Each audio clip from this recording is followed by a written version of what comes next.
Hello, everybody. I'm sorry that I hadn't had a lot of stuff out more recently, but I had to do some stuff with my kids. But this video is going to be killing multiple birds with one stone, so to speak. I've had a lot of questions about the Kyle Rittenhouse hearing stuff and the quote-unquote incriminating evidence of Kyle talking about looters walking out of a CVS, and the other incriminating evidence of the FBI apparently having like an infrared video taken from an airplane that was flying over Kenosha at the time. We're going to discuss that. We're going to go over this hearing video where Binger, the prosecutor, is doing his best to get certain prior acts, to be admitted as evidence. He's already lost his attempt to try to get the video of Kyle and his sister getting in a fight with another girl. That's already been rejected. So actually, he's kind of... I guess people are asking me what I think about a lot of this stuff, and one of the reasons why I wasn't initially compelled to really talk about it is that I didn't really think any of it was all that compelling. It's just kind of showing that Binger is in a state of desperation. He's trying to bring so much stuff in here to just try to character assassinate Kyle, and the reason why is because he knows full well that there just isn't really a lot of good evidence to try to suggest that Kyle wasn't just defending himself. So we're going to get into that video here. First, I'm going to take a moment and go ahead and show you the infamous footage of Kyle, sitting outside of a CVS with a friend, and, they're recording these looters walking out of a CVS, and Kyle makes a comment about, man, I wish I had my gun on me.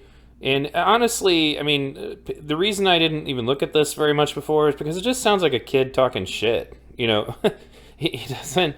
he doesn't do anything aggressive in this situation. People say stuff like that all the time. But one of the things that will be revealed to you, rather ironically, by Binger himself, is that the only action that Kyle took in this situation was actually the legal one.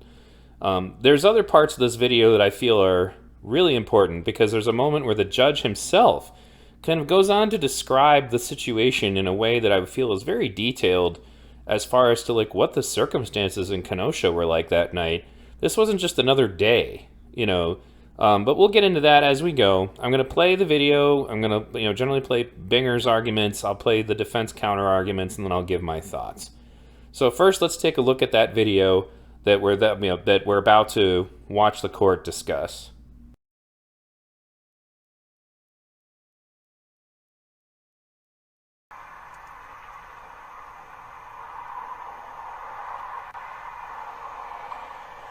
I wish I had my fucking AR. I'd start shooting rounds at them.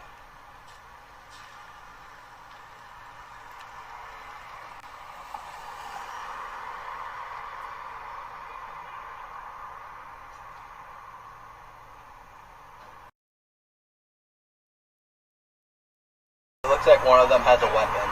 She hung up.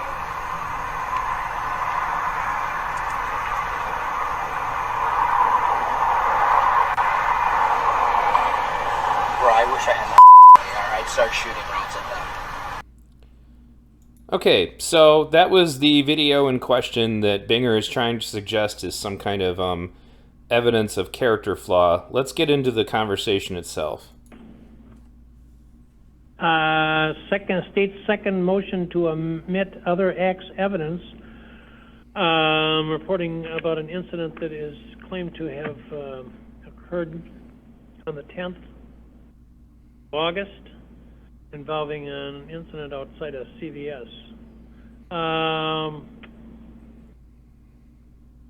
Your Honor, there's no dispute the incident occurred. The defense motion has acknowledged that the defendant was there, that it's his words, that he essentially made a statement that he wished he had the same rifle that was used in this incident to kill two people, so he could shoot individuals coming out of the CVS pharmacy. This is 15 days prior to the August 25th incident, so it's very close in time, and it again goes to the issues we talked about earlier. This is a continuing motivation here. The defendant is irresponsibly using his firearm, or threatening to use it, I should say, talking about using it to shoot individuals who he believes are ostensibly committing a shoplifting offense from CVS in Chicago, He has no ties to the business. He has no role to play there whatsoever, but yet he wants to launch himself into the middle of it with this same gun. And it's similar to what we have on August 25th, Your Honor, where the defendant is in our community with that same gun and using it in a manner that I think is legally unjustified. So this goes exactly to his state of mind in terms of his understanding of use of force, his understanding of self-defense. Self-defense of property by use of deadly force is not allowed, and that's very clear. So this is a completely unjustified use of a weapon. It's the exact same weapon that we're talking about here. So for all those reasons, Your Honor, I believe that this is admissible other acts evidence. I think it goes to his state of mind, and I think that's the crucial issue in this case. So this comes up a lot when I'm debating this issue because people point out, well, you know, other than the ones that make the ridiculous, well, people over property arguments, like you're saying that property is more important than people. You know, at the end of the day, Kyle Rittenhouse didn't shoot anybody for damaging or destroying or looting any property. Kyle Rittenhouse didn't shoot anybody until somebody attacked him and then someone else fired a firearm into the air and then continued to defend himself only against people who attacked him and then ran straight at the police. That he didn't shoot anybody over the property. It's just a lie. You know, why they were there to defend property, that's, as I've pointed out in previous videos, Wisconsin law openly states that you have the right to defend yourself and your property and and others and their property. It does say that you can only use so much force when doing so. However, that's not why anybody got shot in Kenosha. People got shot in Kenosha because people attacked someone. You, Mr. Shropsy? Judge, Mr. Binger describes it as an unjustified use of a weapon and a threat. I would submit to you neither one of those things are actually true. I don't know if you've seen the video or not. However, I have. Okay. So it is a video of him sitting in a vehicle, having a conversation with, I believe, Dominic Black. The state in their other acts motion says the three things that I think you need to Real quickly, for everybody who doesn't know, Dominic Black is also the guy who got Kyle the rifle. think about, which I believe to be are untrue, which is the state says we would like this admitted for the following reason. The defendant's understanding of the proper use of his AR and of deadly force is crucial to this case. The video demonstrates that the defendant was eager to use deadly force in an unlawful situation. The video demonstrates the defendant fervently sought to insert himself as an armed vigilante into situations that had nothing to do with him.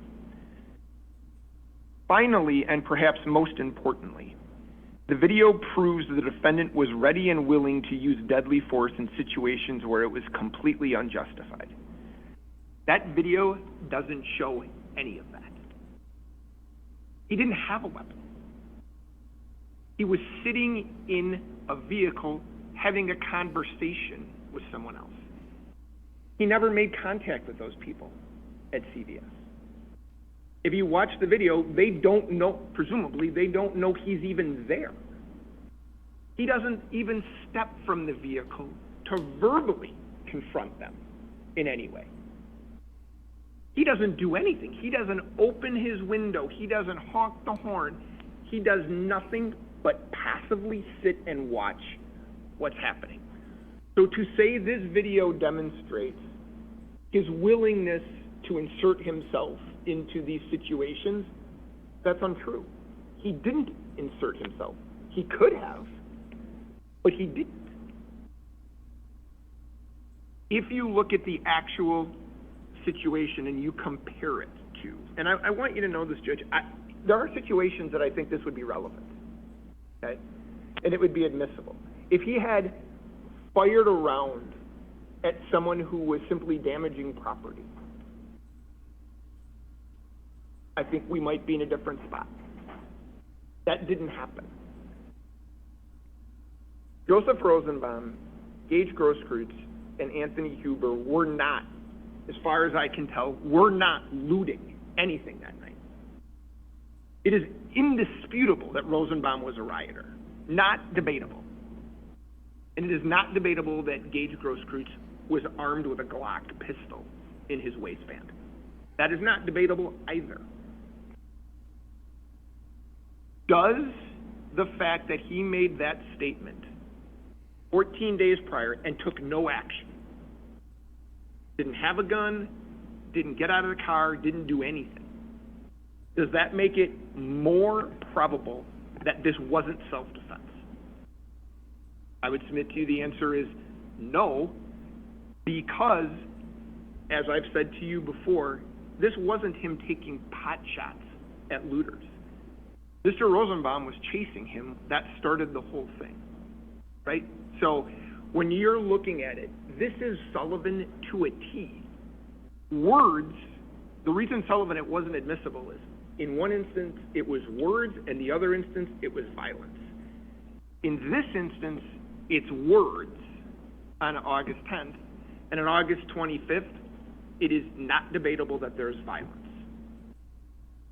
It, as I said, it doesn't go any further to make a determination as to whether or not that was in self-defense. If he was claiming something else, if he was just saying, my gun accidentally fired, or I was shooting at a looter, I would submit to you that I'd be in a different spot than I am right now. But I think based on the information that you have, based on when you're doing the Sullivan analysis, and actually the fact that we're talking about words versus action, and it is a self-defense claim, as opposed to any other type of defense to the charge. When you compare those things together, it is not relevant for purposes of making a determination as to the ultimate issue in the case, and that is the reasonableness of his actions on August 25th. You can do the analysis as you've already done on the probative value and substantial prejudice as that would occur.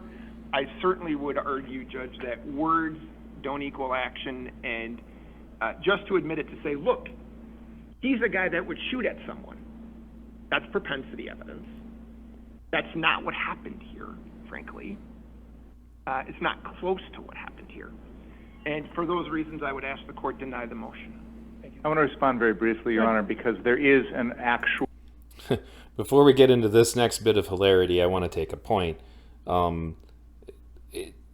The reason that these are not the same thing is, again, it comes back to what I said earlier. Somebody attacked Kyle. That's when the gunshots happened.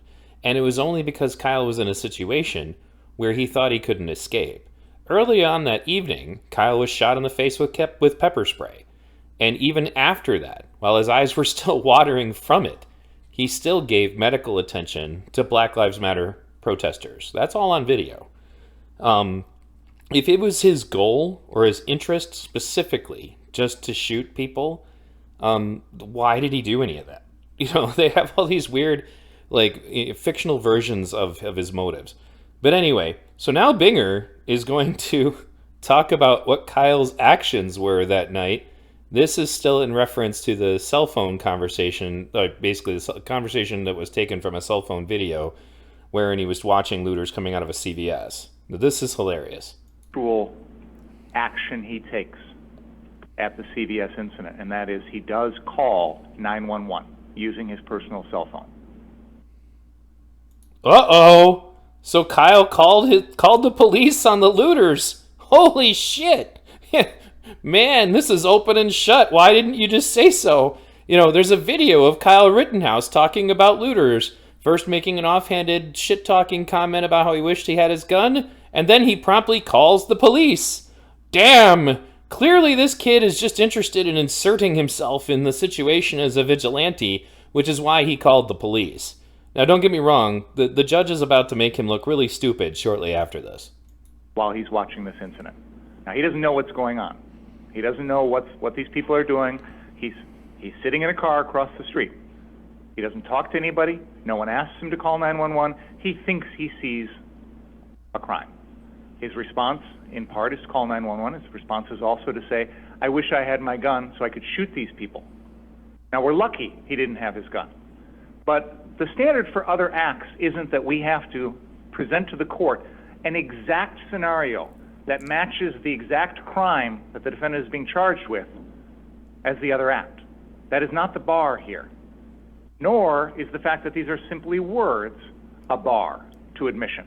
For example, if the defendant had said, I'm going to kill Joseph Rosenbaum 15 days before August 25th, and then kills Joseph Rosenbaum, that would be admissible.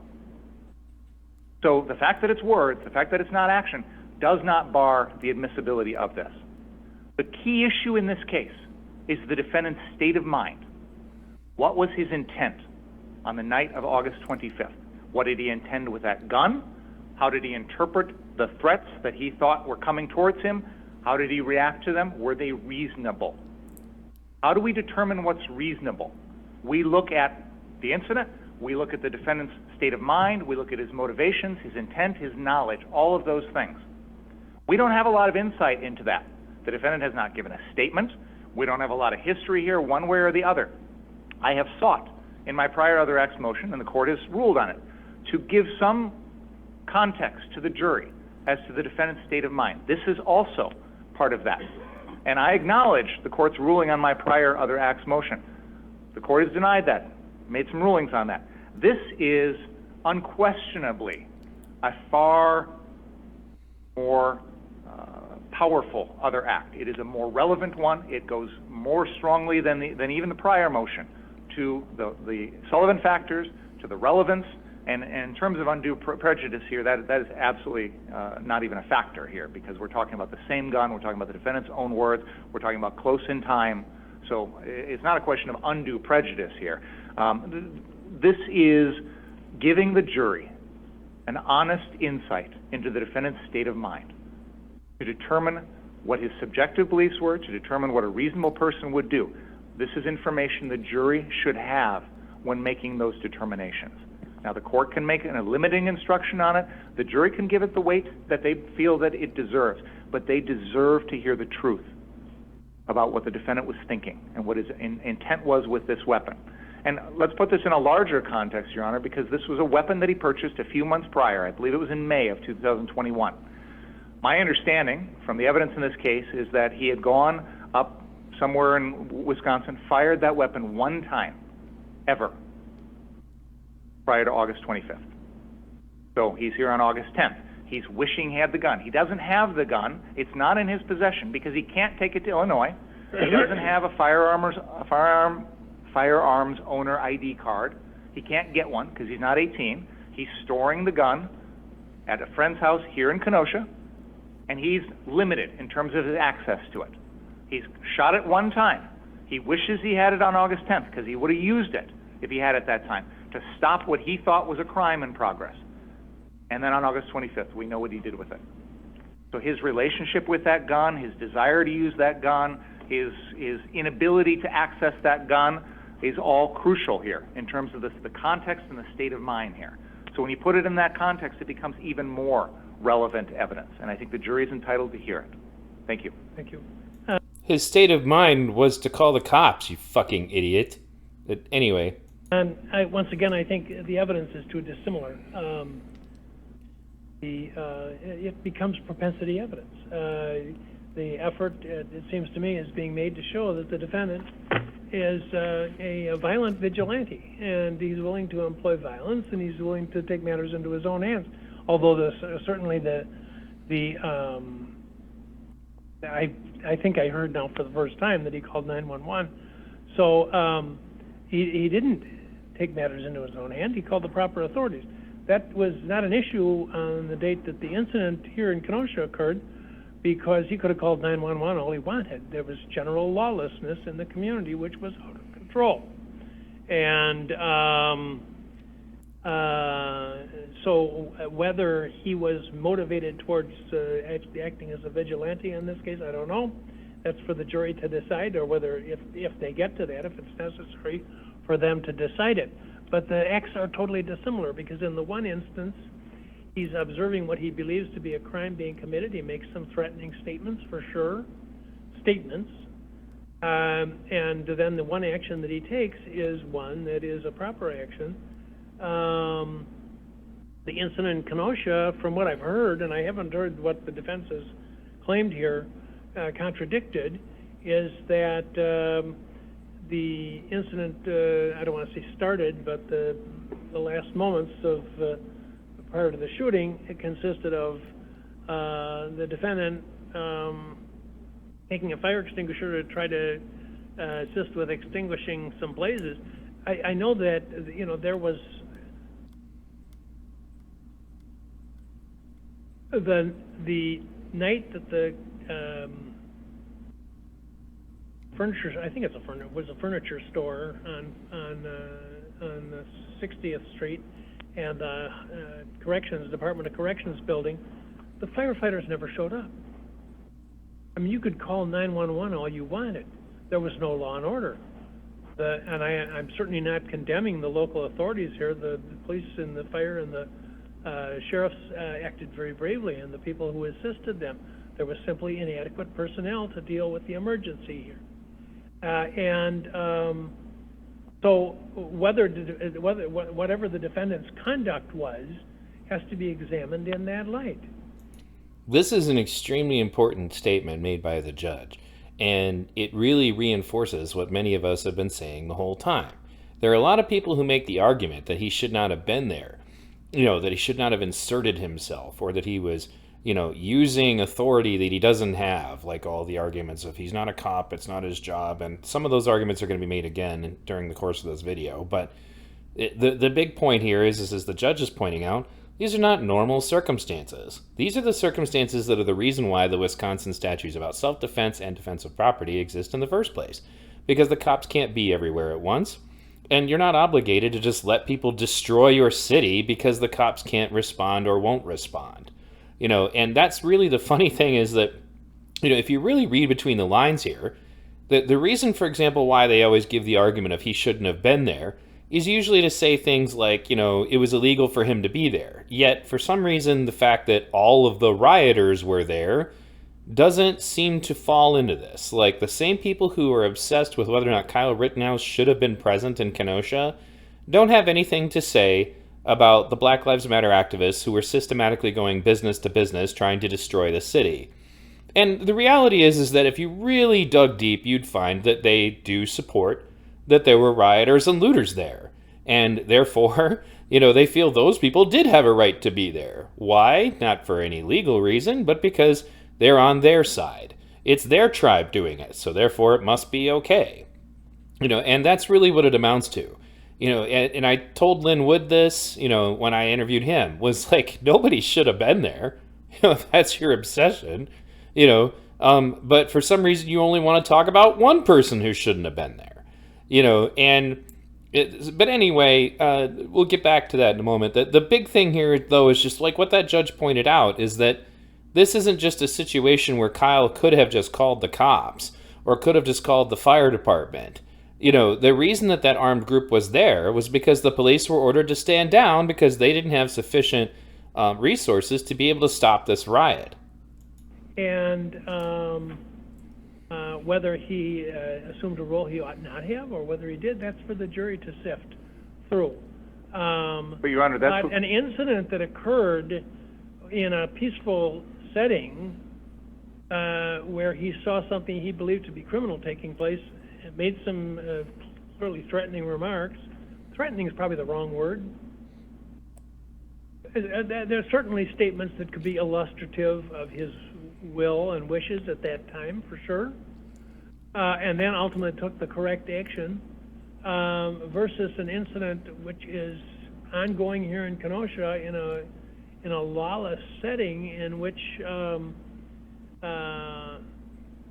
he is also engaged in conduct which in and of itself doesn't appear to have been unlawful for him to be trying to extinguish a blaze. And then what followed after that, and as I say, I haven't heard a contrary side of it. I'll give you one, Your Honor. Well, go ahead. Yeah, because that's maybe I haven't made this clear in my motion, but in both of these situations, the defendant is taking it upon himself, taking the law in his own hands, under circumstances where he doesn't know the full facts. He is making assumptions. On August 10th, he's making an assumption, seeing people coming out of CVS, and he thinks they're robbers. And he's talking about taking the law in his own hands by firing off rounds with his AR-15. This is before he calls 911. So his first instinct is, I'm going to stop this with my gun by killing these people, which is... But that's not what he said at all. You know, the funny thing is it almost seems like when he says that he's making assumptions, it's like Binger is trying to accuse Kyle of calling the cops on black people. Like, that's what the issue is. Anybody who watches that video, like, he's making assumptions. What did you think they were doing? They were grabbing garbage bags and, you know, loading them up with whatever they wanted out of the CVS and putting them in cars? Like, what did you think they were looking at? You know, again, when you're talking to people in this situation, it's like the crimes being committed by anybody on their political side are invisible to them. Completely unlawful. He's not allowed to shoot and kill. Even police would not be allowed to shoot and kill people coming out of CVS pharmacy, even if they just committed a shoplifting. It is not allowed. You tell me exactly what he said, because I don't remember the statement. He said, bro, I wish I had my AR. I'd start shooting rounds at them. Okay. Okay. So he is clearly threatening to shoot at these individuals with an imperfect understanding, an assumption. He has no actual knowledge of what's going on. He makes an assumption. Now, on the night of August 25th, I believe the evidence at this trial will be slightly different than what you've heard. And I do want to contradict the rendition that has been presented to you by the defense. The defendant that night was ostensibly trying to protect a car source location at 59th and Sheridan Road from people damaging that property. He is among a group of people who have stationed themselves with open firearms, most of them carrying these type of AR-15 rifles openly slung around their shoulders. Many of them are on the ground, some are up on the roof. This is sending a message to anyone, stay away from this property, we are armed, you don't want to mess with us. And they essentially are successful in that assignment. That property is undamaged that evening. There comes a time, though, when the police use armored personnel carriers, Bearcats, and other armored vehicles to push all of the citizens that are out on the streets south of that location. Police establish a barrier at 60th and Sheridan, and essentially everyone is moved south of that and can't get back to 59th. So this car source location, they've now successfully protected, and everyone's gone. So there's no one to threaten this building anymore. However, prior to the police establishing that cordon line at 60th, the defendant and another armed individual, part of this group, go down to 63rd and Sheridan. Real quickly before we get into this, no, everybody wasn't gone. They moved the riot to somewhere else. The crowd didn't disperse. And in fact, the car source where all of the shooting took place, the initial shooting took place, was later burned and burned to the ground, and all of the cars destroyed that night after the shooting. Other car source location, because they hear whoever was supposed to guard that location is no longer there anymore, and we need to go down there and check it out, maybe protect it. So they go down there, and at some point they try and come back, only they can't get back because the cops have blocked off 60th and Sheridan. So now the defendant is trapped on the other side of that line. He's trapped with this other individual. He can't get back to the rest of his group. His job that night is to protect 59th and Sheridan. He can't do that job anymore. So what does he do at that point? Does he go home? Does he say, okay, it's 11:30 at night, my job is done, I'm gonna get out of here? No. But his job wasn't done. The riot wasn't over. He takes it upon himself to run around in a hostile crowd, a lawless situation. Saying, does anybody need medical? A chaotic situation with people who have guns, people of varying motivations. He's openly carrying an AR-15 or a Smith & Wesson M&P 15 assault rifle type weapon. He's running around and he's trying to stop people from doing things because he thinks what they're doing is illegal. And maybe it is, maybe it isn't. No, I'd say destroying other people's property and burning it is illegal. There is no maybe it is, maybe it isn't. If you would get your head out of your ass and actually prosecute these people when they do this, none of this would have happened. But because you've softballed as a prosecutor and you don't prosecute any of the people doing any of this, and the police in the area have been ordered to back off and let them do this, that's what created this situation. But at some point during this interaction, he gets into a confrontation with Mr. Rosenbaum and is essentially trying to stop Mr. Rosenbaum from doing what Mr. Rosenbaum's doing. Now, that's not Mr. Rittenhouse's job. He's 17. He's not a law enforcement officer. He's not deputized. He's got And as the judge already pointed out, no police officers were responding to the situation. no training, but he takes it upon himself to take the law into his own hands to confront Mr. Rosenbaum, because he thinks Mr. Rosenbaum is doing things he shouldn't do. And this fire extinguisher that he's carrying it along, pursuing Mr. Rosenbaum with the intent of stopping Mr. Rosenbaum from doing whatever he was going to do. And that's what leads to that confrontation. The similarity between August 10th and August 25th is in both situations, the defendant took the law into his own hands, or talked about taking the law into his own hands with the same gun to stop things that he thought were going on, that he didn't think should be going on, and he appointed himself a vigilante, taking the law into his own hands in those circumstances. They are identical in that respect. No, they're not. In one respect, he, like I said, talked out of his ass and said, I wish I had my gun on me, I would shoot at these looters, and then promptly called the police and did the right thing. Then, in Kenosha, he was wandering around asking people if they needed medical attention and, guarding property and taking fire extinguishers with him to put out fires. Then he was attacked by someone else. If Rittenhouse was just out there to shoot people, there were a lot of ways he could have done it without getting caught. That's the thing. I mean, it was dark out. It would have been, he could have taken up a sniper position. He could have done whatever the hell he wanted. If that was his whole objective for being there, he was really inefficient at that.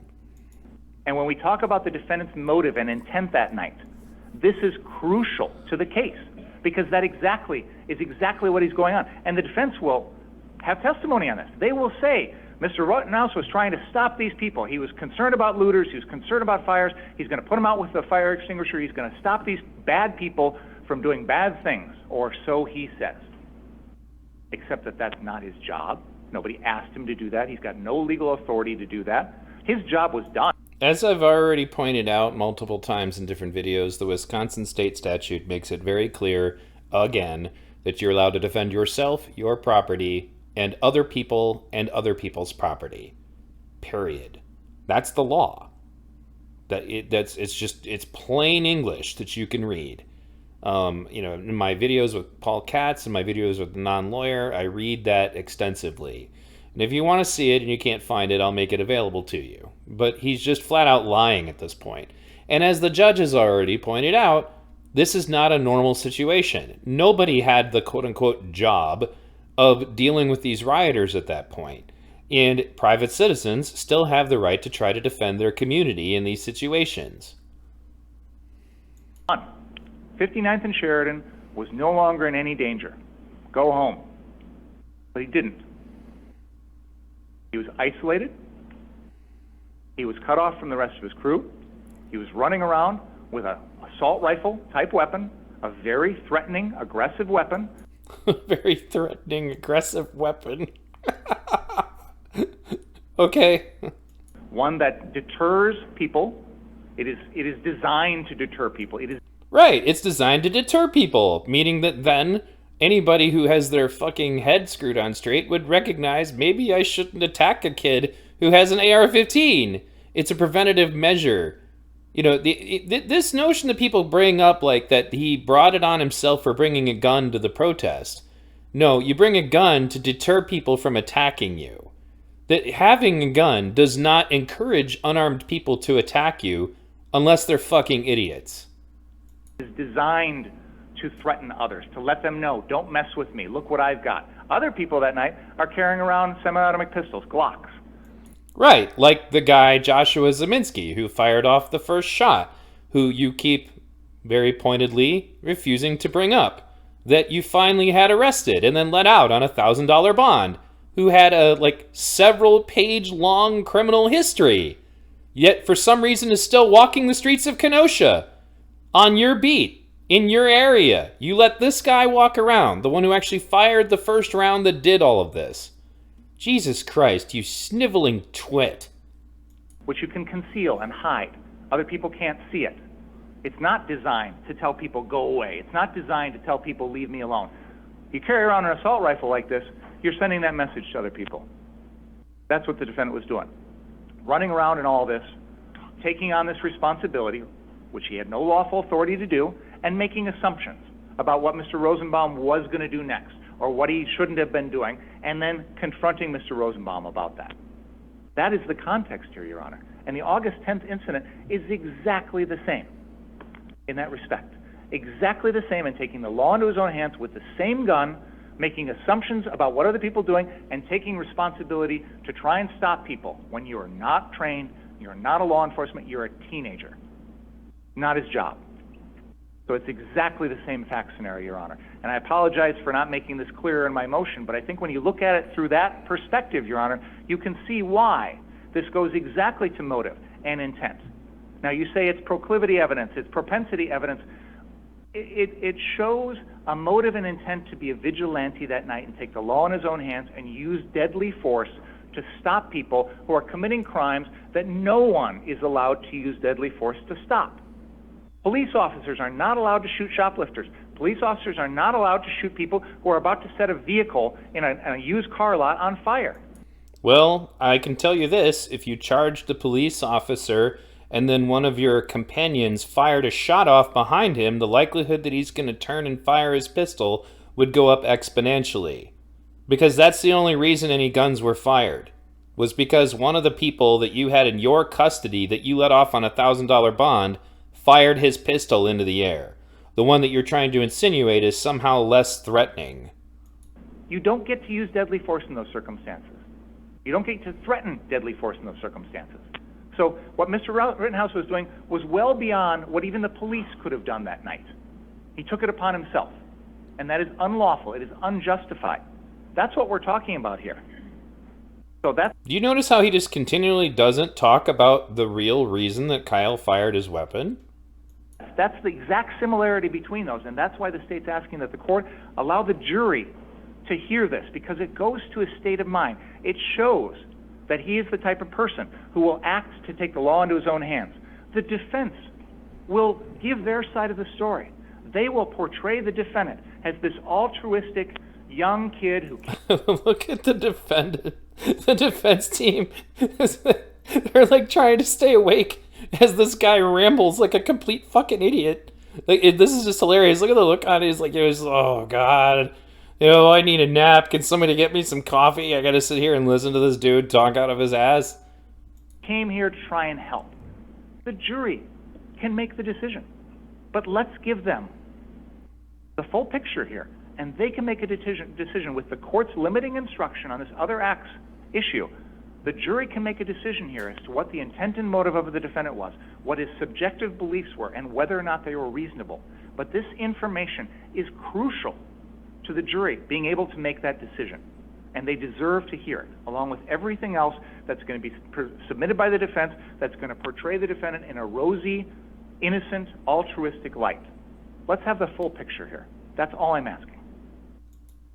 The full picture, because basically this kind of, again, shows his hand, because this is all about demonizing or dehumanizing Rittenhouse, and to make his motives all about just a desire to shoot looters. Again, if that's what he wanted to do, there are a lot of ways he could have done that and gotten away with it. There are all kinds of firearms that were going off, particularly later, that we still haven't been able to figure out who was firing them. If that was his motive, he wouldn't have been walking down the street giving people medical help. He wouldn't be carrying a fire extinguisher if his motive was just to shoot people. That's what this is about. This notion that they're going to try to get into the head of Kyle Rittenhouse like he's fucking Professor X from the X-Men, because they, that's what they want. At this point, this is why I said this is just an act of desperation, because the best that they can hope for is that they can get the jury to be prejudiced against Kyle and to go against what the facts of the situation show, which is that he didn't fire on anybody who didn't attack him, and didn't fire at all. In fact, was just trying to flee until someone else, fired a firearm into the air. That's just the truth. So, George, I was unaware that Mr. Rittenhouse actually called the authorities on the August 10th date. And I do think that further supports the idea that that evidence would not be admissible. And the reason I say that is the state's position to you in their written motion now becomes further from reality. When they say the video demonstrates he was eager to use deadly force, not only did he not use it, but as you said, he called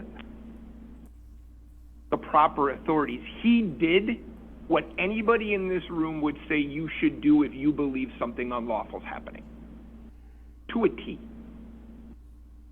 He didn't threaten anyone because no one who was apparently looting or whatever they were doing was aware of him. The real difficulty I'm having in accepting Mr. Binger's statements are, if we're going to be honest about this, it is not debatable that Kyle Rittenhouse is running to put out a fire. If you're telling me that he is now inserting himself into an unlawful position, we encourage people. I would argue that we would encourage people to put out fires. But I'm not clear, listening to Mr. Binger, whether he was disagreeing with the statement that the accused was moving towards putting the fire out, or whether he just said he should have gone home. Are you claiming that he was not attempting to use the extinguisher to put out the fire, or Yes. intending to do so? What I am saying is that in the circumstances before the ultimate confrontation between the defendant and Mr. Rosenbaum, that Mr. Rittenhouse was pursuing Mr. Rosenbaum. Mr. Rosenbaum had not, in fact, done anything. They hadn't even gotten to the 63rd and Sheridan Road car source location. Mr. Rittenhouse had a fire extinguisher. He was carrying it along, pursuing Mr. Rosenbaum, and I believe that he was assuming... Wait a minute. I thought I heard the first version by the defense was that Mr. Rosenbaum was pursuing the accused, and that the accused had the fire extinguisher. What is it? Your Honor, our client leaves from 60th and Sheridan with a fire extinguisher. He runs or trots down Sheridan Road, passing Mr. Rosenbaum. This is all on video. There is no interaction between my client and Mr. Rosenbaum. Then Mr. Rosenbaum gives chase, and it's in the video where Kyle drops the fire extinguisher right as he enters the lot of car source number 3, with Mr. Rosenbaum in hot pursuit of my client. There's nothing on the tape, any tape I've seen. If they have something I haven't seen, I'd love to see it, where he has any interaction with Mr. Rosenbaum. And the state says that he was down there earlier with Mr. Balch. I don't know when they're talking about, but when he left the 59th Street car source and went down, the whole thing is on video. He goes to that parking lot, which would be the southwest corner of 60th and Sheridan. There's somebody who confronts Kyle, and he walks away from them, goes over to the gas station. That's where the call comes in. He's never down to the 63rd Street car source. He never has any interaction with Mr. Rosenbaum until Mr. Rosenbaum gives chase to Kyle. That's all on video. That is actually not, and I'll submit that Mr. Richards is right. He hasn't seen what I'm referring to, although he's got access to it. But on this particular evening, the FBI had a fixed-wing aircraft hovering above Kenosha. We have the footage from that. Just a note, fixed-wing aircraft cannot hover unless the FBI's flying Harriers over Kenosha. Small little nitpick there. But now we're going to get into the issue about this infrared FBI footage. That counsel can obtain it from Joint Services. I emailed counsel a few weeks ago and let him know about it. Yesterday. What it shows... Yesterday. No, I can pull up the email, Mark. I emailed you several weeks ago and let you know about it. The video is an infrared video, and what it shows is that... Let's get settled when you send it to him. I haven't received it yet. We're picking out it after today's hearing. But I mean, when were you notified that it's available? I emailed Mr. Richards on Pardon me? September 3rd. Okay. Okay. Go ahead. What that footage shows, and it's an infrared video because this is nighttime, so infrared is the best way to capture what's going on. What it shows is Mr. Rosenbaum running south towards the 63rd Street car source location. Behind him, probably 20 to 30 feet, is the defendant. Mr. Rosenbaum, upon reaching that location, immediately runs near a parked car. Mr. Rittenhouse follows him, runs to the other side of that parked car, and appears to turn and confront Mr. Rosenbaum. I will note that where Mr. Rittenhouse stops near that parked car is exactly where that fire extinguisher is later found, okay? So, Mr. Rosenbaum hadn't even gotten to that car source yet. Hadn't had the opportunity to do anything, hadn't done any fires, done any property damage, did nothing. Mr. Rittenhouse is following him with the fire extinguisher, probably because he thinks Mr. Rosenbaum is going to do something. But Mr. Rosenbaum never does. What happens is when they arrive at the car source location, Mr. Rittenhouse turns and confronts Mr. Rosenbaum from across this parked car, says something to him. And of course, we can't see, it's a video from an airplane, so we don't. Right, which is also why you have no idea if he said anything to him at all. I mean, I've watched video from fixed-wing aircraft flying over, you know, because they, for example, if you look at the assault on the Branch Davidian compound, there's some video footage that they got a hold of that was infrared video. It's blurry images. I mean, you can kind of get an idea of what's going on, but he's going to get into a hell of a lot more detail that he's basically embellishing into this that he could ever possibly have seen from an infrared video. Don't know what happened, but we know immediately upon that confrontation, Mr. Rosenbaum then runs around behind the parked car, and the chase starts at that point in the parking lot. But prior to that, Mr. Rosenbaum was running first, Mr. Rittenhouse was running after him. And I would note, he's running after him with an AR-15 rifle, openly displayed. And Mr. Rosenbaum at no time has a weapon in this entire incident. And we know this because obviously the defense wanted to introduce that he was trying to get a weapon. So he never had a weapon at any point. So Mr. Rosenbaum is being chased by an armed individual who is assuming Mr. Rosenbaum is going to do something wrong and wants to stop him, and does in fact confront Mr. Rosenbaum at that parking lot. That is the context here. And the FBI video gives us the context here that we didn't previously have. Okay, and you said that Mr. Rosenbaum then circled the car, and then the chase began, and who's chasing whom? At that point, then, Mr. Rosenbaum goes around behind the car, starts to chase Mr. Rittenhouse. They run into the street briefly, then cut across the car source parking lot. It's at that point that Mr. Rosenbaum throws that plastic bag towards Mr. Rittenhouse. They then run in between some parked cars, and Mr. Rittenhouse shoots and kills Mr. Rosenbaum. So once again, you'll notice that he strategically leaves out Joshua Zeminski firing a pistol into the air, which is what led to Kyle turning around and firing.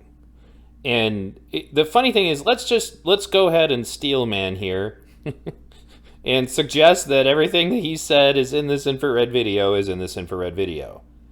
All he would have added to the situation that all of us have already analyzed, who've been looking at this footage for, months at this point, is that there's a moment at which Kyle perhaps confronts Rosenbaum while he's in possession of a fire extinguisher, and then Rosenbaum comes around from behind the car and starts to chase Kyle. Okay, so what kind of context does that suddenly add that you think is your, silver bullet to this situation? Because it proves that Kyle may have been there to confront him to prevent him from engaging in illegal activity, which Rosenbaum has already shown is doing. If we're talking about proclivity or propensity, the whole thing started because Rosenbaum was pissed that they put out a dumpster fire that people were pushing towards a gas station. So, but regardless, let's just break it down to this specific incident. If that is the added piece of information that he thinks he got, then that, honestly, having watched that footage, I don't know what an airplane would have picked up that we don't already have. It would have had to have been in the maybe 1.5 to 2 seconds where they're out of view, where you can see both Rosenbaum and Kyle running for a brief moment. But even if it went down exactly as the way he's saying, which is, that Kyle runs up, Rosenbaum goes behind a car and then gets behind Kyle and then starts chasing Kyle. None of that actually makes Kyle the aggressor, because he's trying to flee the situation and he does not turn and fire until someone else fires a pistol. So Binger is just leaving that critical piece of information out because he knows that the second we start talking about firearms being fired behind Kyle Rittenhouse, that as the statute plainly states, you have to have a reasonable belief that your life is in danger, to be able to do, basically to make a self-defense claim. And that reasonable belief, especially because it does say that, you're not supposed to use lethal force unless you feel you need to, somebody who was party with Rosenbaum, because you see the guy make a threatening gesture at Kyle, Joshua Zeminski meaning, fires a firearm. Well, that immediately brings reasonable belief that Kyle Rittenhouse was, his life was in danger immediately into the play. And that's why Binger doesn't want to talk about Joshua Zeminski. And that's why Binger doesn't want any attention for Joshua Zeminski. And that's why it was incredibly inconvenient that people figured out who Joshua Zeminski was. And that's why my video inevitably got him arrested. And it wasn't just my work, I want to be clear. It was 4chan and Anonymous that basically unmasked Joshua Zeminski because he was going by the alias of Alex Blaine. But again, Binger doesn't want to talk about any of that because, again, that is the hinge point about when this becomes a self-defense case, is the second that firearm was fired into the air. Well, I still think they're dissimilar incidents. I don't think that they're going to be helpful to the jury in deciding whether the actions of the accused constituted lawful self-defense. The events are so totally dissimilar, and it comes down to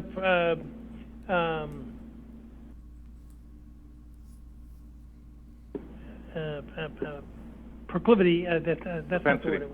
Propensity. Thank you. Propensity evidence to show that he's a violent vigilante, and he's going to act in accordance with what a violent vigilante will do. And the incidents are so dissimilar. It seems to me that, but on this one, I think I'm going to withhold a final decision with a bias towards refusing the receipt of the evidence. And so we can talk about this further at the time of the trial when I've heard more, and perhaps seen some of the footage that lawyers have been talking about. So I have a more complete understanding. But at this point, if I had to make a decision, and I don't, because this is admissibility, I would deny this admission of this evidence. There's a motion to dismiss count 6, to which the state has not responded, that I saw anyway. You're right, I have not. I didn't. The issue has come up, and I have responded in the Dominic Black case, which is a identical legal issue, and I filed with the court a brief in that case. But essentially, the law is clear that there's a blanket prohibition on possession of a firearm by anyone under the age of 18. There are exceptions to that, and those exceptions are very narrow. So I guess I want to take a moment here and just kind of encapsulate what it is that we're looking at. The prosecution is desperate. One of the other things that was covered in the course of this video that I didn't go over was that he initially thought he was going to submit 175 witnesses. The only reason to ever call 175 witnesses is to try to basically just filibuster the point, which would be to say, that you see all these people that are upset that Kyle did this and their versions of it. It isn't necessary. Now, he's since pared down that witness list to be considerably smaller, but anyway, this whole thing characterizes exactly what's going on with the prosecution, which is that they really know that they don't have much. They know that the video footage is not really playing out in their favor. And that's why we're talking about cell phone conversations, or rather, the conversation that was videotaped by his cell phone outside of CVS. That's why he's desperately trying to get things like Kyle getting into a fight with another kid, on behalf of his sister. That's why we want to talk about that, because he knows he doesn't have anything so far as what actually took place in Kenosha that night. And the rest of this shit is just, at this point, it's just fluff. He's more or less just hoping he can throw whatever he can at the jury and see whatever sticks. Because, unfortunately, inevitably, this kind of a case is going to be very political in the way that it's going down. That's one of the reasons why, they're talking about jury stuff, how hard it's going to be to pick a jury in this situation. And it will be really hard. And, I got to tell you, as somebody who debates this situation on a regular basis, there are a lot of people out there that would be terrible jurors for this case, because they'll just believe anything that makes Kyle look guilty without even questioning it. They continue to reportedly just, share lies about what took place. I don't mean stuff that you might have an opinion about. I mean stuff that is very obviously demonstrably untrue. This is a very polarized case, and it's become more about Kyle's perceived political allegiances being what's important, not whether or not he was right or wrong. And that's also kind of at play when we talk about why the illegal activities of the rioters in question never seem to be brought up. Kyle shouldn't have been there. Kyle was doing illegal things. Kyle crossed state lines. All that stuff. If you're concerned about cross state lines, for example, that's such a minor aspect of this, then that's more of a sign of insecurity on your part. That's really where we're coming down to, and I still kind of maintain, because they're actually going to get into the firearms argument a little bit here, and I might go back onto that. I'm just running out of time for today. But the point is, okay, so even if he is guilty of a misdemeanor, which I'm actually inclined to believe he possibly is, that doesn't suddenly make it legal for everybody to fucking kill him. And it doesn't make it legal for people to stomp him out. It doesn't make it legal for people to hit him over the back of the head with a skateboard. It doesn't make it legal to shoot him with a pistol. That's the part that I think really, when you peel away all the layers, this all just becomes extremely tribal. If this situation was reversed and it was a Black Lives Matter protester, damn good and well that everybody would be coming out to make excuses for that person. And that already happens. Like you saw with Michael Forrest Reinhold, who literally shot somebody who was firing bear mace at him, and, that he engaged with, and they tried to say that was self-defense. That's one of the things now that I've just kind of come to an epiphany. In many of these situations, you're not going to convince anybody because it's become so tribal. That's why I always come back to that volleyball analogy. You're playing volleyball in gym class, and the teacher calls a point for the other team, and damn good and well that ball was out and that your team should not get that point, but you want your team to win, so you're going to be quiet about it. And if you did try to say anything, then your team would be like, shut up, man, be quiet. That's what politics has become now. Honesty, clarity of thought, that's all by the wayside. And if you keep suggesting that, then your side's going to turn on you. And then suddenly you're a fascist, racist, white supremacist, blah, blah, blah, blah, blah, blah, blah. The LA Times recently reported that they attempted to try to associate Kyle with the Proud Boys, and that they wanted to admit that as evidence. The judge also shot that down. I know people are nervous. I gotta say, though, so far I kind of like this judge. And I feel sorry for the defense, like I showed you earlier, when they're face palming or whatever, that they have to sit there and listen to this guy's incoherent rambling, because that's where we're at. There is no logical, strong, rational way to make this case, which is why Binger is reliant on trying to demonize Kyle in the eyes and the minds of the jury, because that's all he's got left. He's hoping that he can convince a jury to go ahead and call him guilty, based on their emotional responses to his arguments, rather than any rational ones. And I say, in many ways, unfortunately, that encapsulates a lot of the problem with the left versus right politics as we see them now. Thanks for listening.